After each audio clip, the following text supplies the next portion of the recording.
भगवान श्री कृष्ण जी कहते हैं कि हमें किसी से भी अंधा प्यार नहीं करना चाहिए। हमारा किसी के प्रति अंधा प्यार हमें कभी भी आगे बढ़ने नहीं देता। अनुमान मन की कल्पना है और अनुभव जिंदगी का सबक है। सच्ची खुशी तभी होती है जब आपकी सोच, कथन और कर्म में समानता हो। जैसे तेल समाप्त हो जाने पर दीपक बुझ जाता है, उसी प्रकार कर्म के क्षीण हो जाने पर भाग्य भी नष्ट हो जाता है। मौन सबसे अच्छा उत्तर है किसी ऐसे व्यक्ति के लिए जो आपके शब्दों को महत्व नहीं देता। मनुष्य जन्म लेता है तो उसके पास सांसें तो होती हैं, पर कोई नाम नहीं होता। जब मृत्यु होती है तो उसके पास नाम तो होता है, पर सांसें नहीं होती। इसी सांस और नाम के बीच की यात्रा को जीवन कहते हैं। न किसी के अभाव में जियो, न किसी के प्रभाव में जियो। यह जिंदगी है आपकी, अपने स्वभाव में जियो। माता पिता बनना अत्यंत सुखद अनुभव है। उत्साह से जीवन जीना और स्वयं पर महारत हासिल करना खुशी देता है। कोई कुछ भी बोला, स्वयं को शांत रखो। धूप कितनी ही तेज हो, समुद्र सुखा नहीं करते। मन की गतिविधियों, होश, श्वास और भावनाओं के माध्यम से भगवान की शक्ति सदा तुम्हारे साथ है और तुम्हें बस लगातार एक साधन की तरह प्रयोग कर सके सभी कार्य कर रही है। तुम उसके लिए शोक करते हो जो शोक करने के योग्य नहीं है, और फिर भी ज्ञान की बातें करते हो। बुद्धिमान व्यक्ति ना जीवित और ना ही मृत व्यक्ति के लिए शोक करते हैं। तुम अपनी पीड़ा के लिए संसार को दोष मत दो। अपने मन को समझाओ, तुम्हारे मन का परिवर्तन ही तुम्हारे दुखों का अंत है। श्री कृष्ण कहते हैं, अगर तुम अपना कल्याण करना चाहते हो तो सभी तरह के उपदेशों, सभी धर्मों को छोड़कर मेरी शरण में आ जाओ। मैं तुम्हें मुक्ति प्रदान करूंगा। तुम्हारा मोहग्रस्त होकर अपने कर्तव्य पथ से हट जाना मूर्खता है, क्योंकि इससे ना तो तुम्हें स्वर्ग की प्राप्ति होगी और ना ही तुम्हारी कीर्ति बढ़ेगी। किसी दूसरे के जीवन के साथ पूर्ण रूप से जीने से अच्छा है कि हम अपने समय के भाग्य के अनुसार अपूर्ण जिए। खुशियां मन की एक स्थिति है, बाहरी दुनिया से इसका कोई लेना देना नहीं है। यह प्रकृति है जो सभी गतियों का कारण बनती है। अहंकार से मोहित मूर्ख उस धारणा को धारण करता है जो कहती है, मैंने किया। पूर्ण लगन के साथ अपना कार्य करो, लेकिन उसके फल की इच्छा मत करो, क्योंकि जब आप फल की इच्छा करते हैं तब कहीं न कभी आप अपने कार्य में पूर्ण रूप से समर्पित नहीं हो पाते।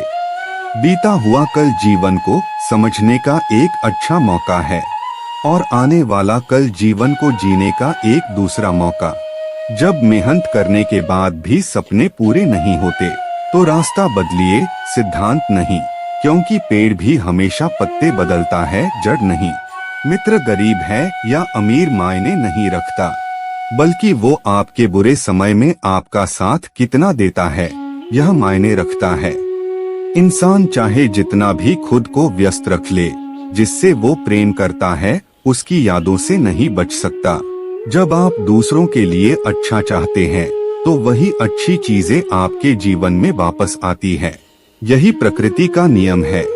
मनुष्य हमेशा अपने भाग्य को कोसता है, ये जानते हुए भी कि भाग्य से भी ऊंचा उसका कर्म है जो उसके स्वयं के हाथों में है। एक समझदार व्यक्ति वही है जो दूसरों को देखकर उनकी विशेषताओं से सीखता है, उनसे तुलना और ईर्ष्या नहीं करता। शस्त्र केवल शरीर को घायल कर देते हैं, किंतु शब्द आत्मा को भी घायल कर देते हैं। दुनिया में केवल माता और पिता ही ऐसे इंसान हैं जो चाहते हैं कि हमारे बच्चे हमसे भी ज्यादा कामयाब हो। दुख भोगने वाला आगे चलकर सुखी हो सकता है, मगर दुख देने वाला कभी सुखी नहीं हो सकता। समय मनुष्य के बनाए मार्ग पर नहीं चलता, मनुष्य को समय के दिखाए मार्ग पर चलना होता है। इसी को नियति कहते हैं। जीवन कठिन तब लगता है जब हम स्वयं में बदलाव करने के बजाय परिस्थितियों को बदलने का प्रयास करते हैं। इस संसार में कुछ भी स्थायी नहीं है। मैं सभी जीवों में विद्यमान हूँ, मैं चींटी में भी विद्यमान हूँ और हाथी में भी विद्यमान हूँ। मेरे भी कई जन्म हो चुके हैं, तुम्हारे भी कई जन्म हो चुके हैं। ना तो मेरा अंतिम जन्म है और ना यह तुम्हारा अंतिम जन्म है। व्यक्ति कर्म करने से कभी छुटकारा नहीं पा सकता है, इसलिए तुम्हें हमेशा कर्म करते रहना चाहिए, क्योंकि कर्म के बिना तुम्हारे शरीर का निर्वाह भी नहीं हो सकता है। परिवर्तन ही संसार में स्थायी है, इसलिए परिवर्तन से नहीं भयभीत नहीं होना चाहिए।